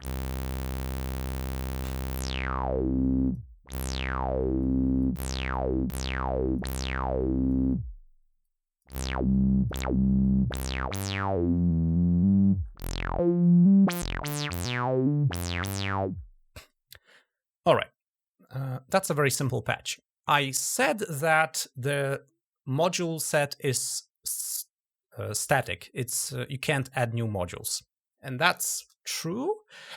But there is one crazy thing. There is a module called Ildail, which is a plugin created by FalkTX, and this plugin can load another plugin.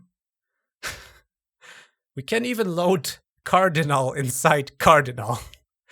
And I've done this on my live stream, my recent live stream, I believe, and we managed to crash Cardinal with that, even though it works. But I'm not going to do that, but I can load a different plugin, and I'm going to load Ether, which is a fantastic open source reverb plugin. The problem is it's quite computationally expensive. It's not by FalkTX, is it? Excuse me? So this is not made by FalkTX. The Ether plugin? Yeah.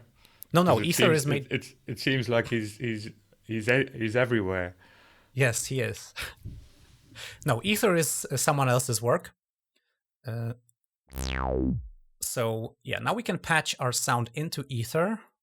So I'm gonna take the output of the filter, put it here. I'm gonna control drag to split the signal, and now I'm gonna connect the outputs. We want stereo output.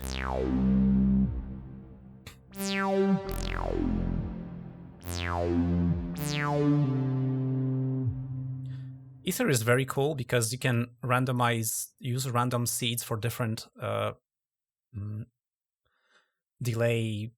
feedback delay loops and delay times inside, like the networks of all-pass filters, I guess, and lots of other things. So you can like find different characters and also adjust a lot of things.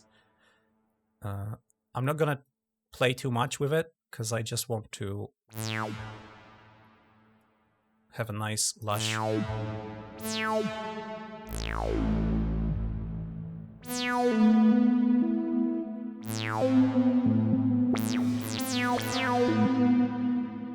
Oh, nice. We can do a little simple arpeggio part. All right. Sweet. I see my transport has gone in a weird place. Okay.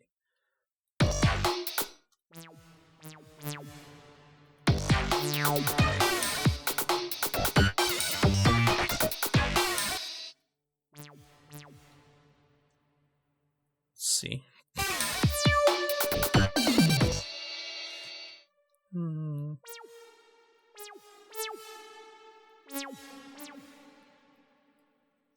Yeah, if we make the notes overlap, we're gonna have a nice legato effect. So I want these notes to overlap and this one last note.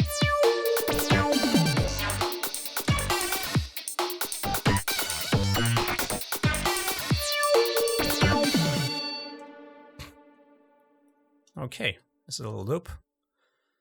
We can add a sidechain compressor to our Cardinal patch so that it gets cut off when our kick hits.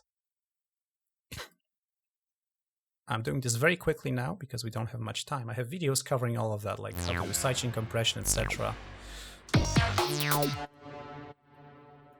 So our kick hits, and it's going to cut off our pad or lead or whatever it is. That's gonna make it pump.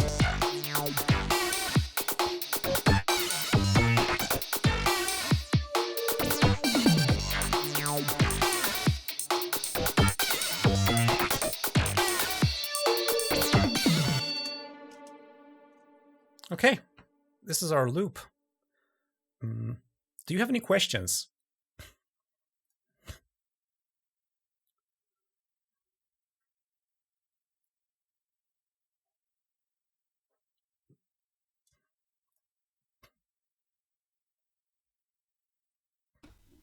I have one question. You said in Cardinal you can with this plugin host thing within Cardinal. Yes. What plugin formats that? You know? Right now, it only supports LV2 plugins. Oh, you can actually, yeah. And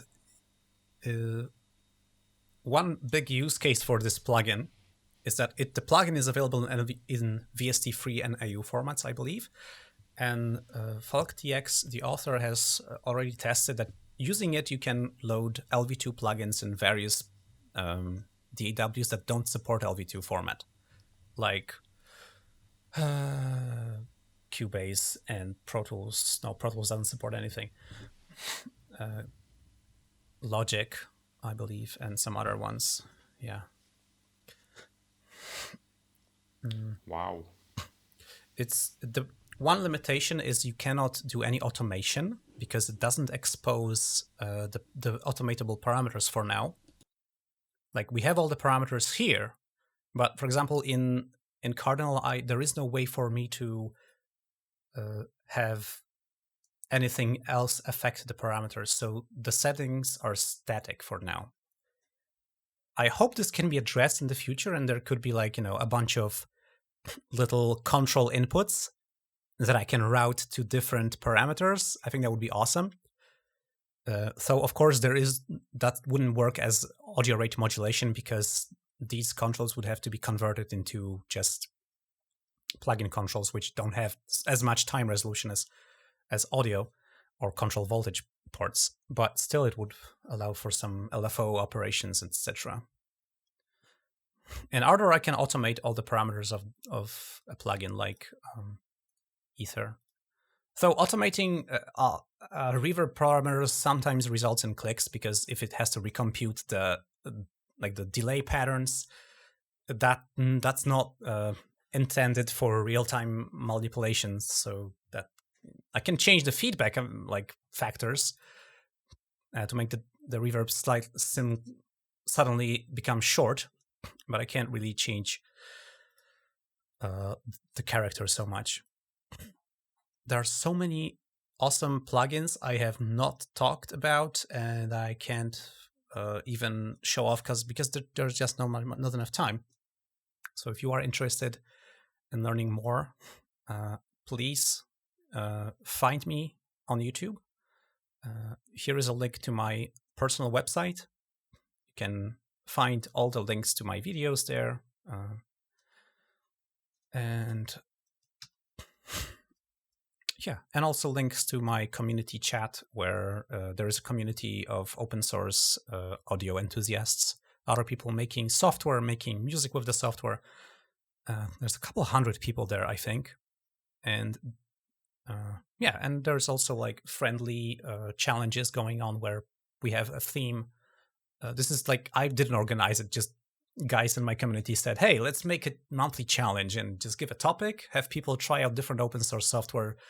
Sometimes it's a plugin, sometimes it's a DAW, because there are more open source DAWs than Ardour.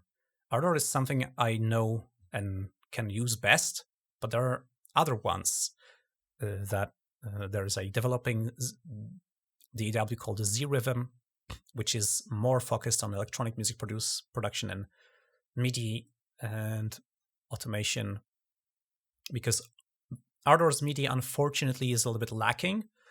It's a bit strange also because the piano roll editors are embedded in the tracks. This is a bit weird. Many people can't get used to this very easily.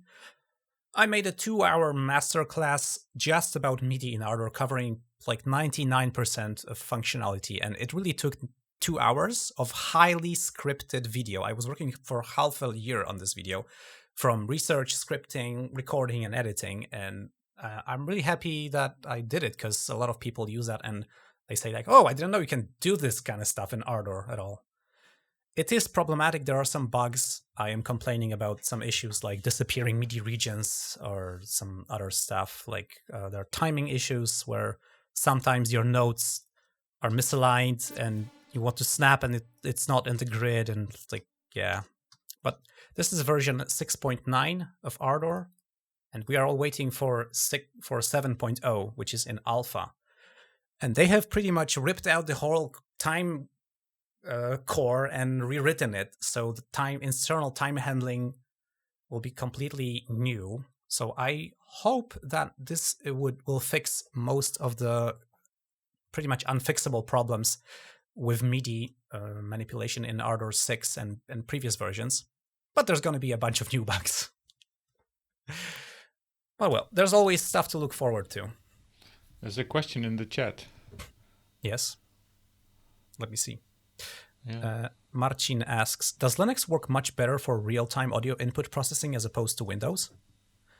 I have heard opinions that this is the case, mostly because on Linux you have much more fine-grained control.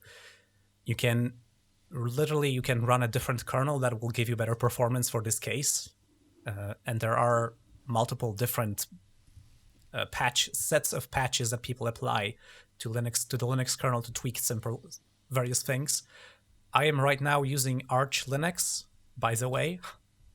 Can't believe I did that.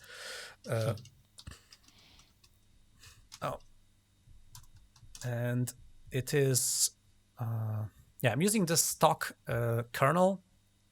I've been using some tweaked kernels for better low latency audio performance, but I had some other issues with them, like very strange things, like my mouse would start lagging and like losing USB packets when I have plugged in a USB PCI extension card, kind of strange things. But this generic kernel works very well. I've been doing some benchmarking of latency when I was testing this interface, and I made a video. It's like I released a Linux-focused review of this device like last month, or maybe it was this month. And I managed to get like 5 milliseconds of total round-trip latency between the signal coming into the USB audio interface and coming out. So this is including all the USB and any possible like circuitry. This is like full physical latency. 5 milliseconds or 5.6 milliseconds, something like this. And yeah, it took a lot of tweaking, and I don't think I could support this for heavy processing, but for just pass-through, I managed to get this. So you can, yeah. There is also this, Mod Duo. Do I have it? Come on, where is the Mod Duo? Oh, there it is. Oh, I don't have it. I have a box. Yeah, so there is this company called Mod Devices. They are making hardware for music producers, and the hardware is running Linux inside. It's and there is the Jack audio server running, and normally, Marc has a Mod Duo. Wow, it's blue. Whoa, that must be limited edition or something. This was one of the first ones in the Kickstarter project. Oh, nice. Yeah, I'm really proud of it. That's cool. I have won my Mod Duo in an open source music contest. I made a track with Ardour using a synthesizer called Oxy FM Synth. There was a challenge about FM synthesis. And yeah, I made a drum and bass track, and I was voted first place, and I won a Mod Duo. And I unfortunately didn't do much with it. Maybe I should donate it to someone. Maybe I should make another contest and give it away as a prize. That would be interesting. So I should probably test Cardinal on this Mod Duo first. Yeah. Let's organize another contest. Good idea. Okay, I think we will be wrapping up the official part. So thank you so much for attending this session. I'm gonna show my personal info once again, so we can take a screenshot or something and then find me. if you'd like to get in touch. I'd love to get in touch with you. I've heard you guys are doing some very interesting things, and I'd love to learn more about you. And I hope I will more in the after party, because we're gonna take a short break. I guess anybody could use a few minutes of downtime after 2 hours. Grab something to drink, and then we'll turn off the recording, and we can have an extended Q&A session or whatever, and just talk things. Who still has energy? If people still have energy, right? Mm-hmm. Unless you want to go to sleep. I'm a bit empty at the moment. I had to work all day, so. Oh yeah, right. This is a weekday, and it's getting late. So maybe you want to just get in touch later, and we can. I will invite you to my live stream. It's first Sundays, so the next one is 6th of March. It's gonna be not the next Sunday, but next after the next Sunday. If you go to my website, you can find the links to my community chat and my YouTube, and you should find information there. Thank you, Unfa. Thanks a lot for all the information you provided, all the tools that you showed. I'm sure I've been looking at numerous videos of you on your YouTube channel. There's so much more that you can tell about. So this is only scratching the surface, but I think you've done a good job showing a lot of possibilities of several Linux audio plugins. But there is much more. Yeah, thank you very much for inviting me, Mark. I'm really happy that I had this opportunity. Mm-hmm.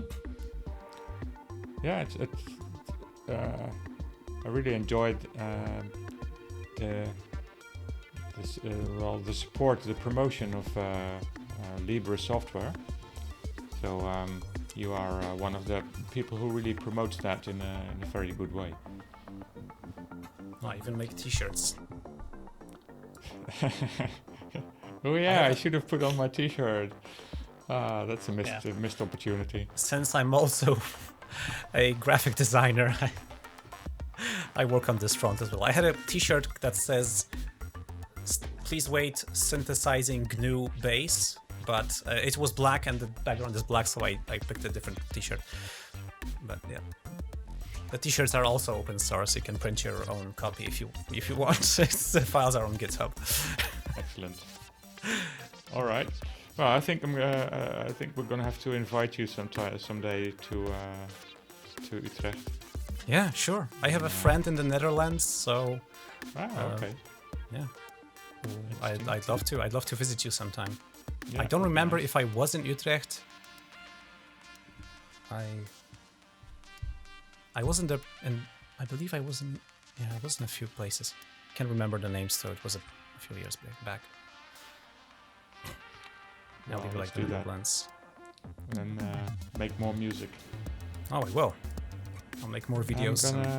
I'm gonna stop the recording, or at least on my end. Yeah, I'll do that as well. Go downstairs. Thank you so much for joining me in this session. I hope to see you again sometime. Stopping recording. Yeah, thank you. Thanks.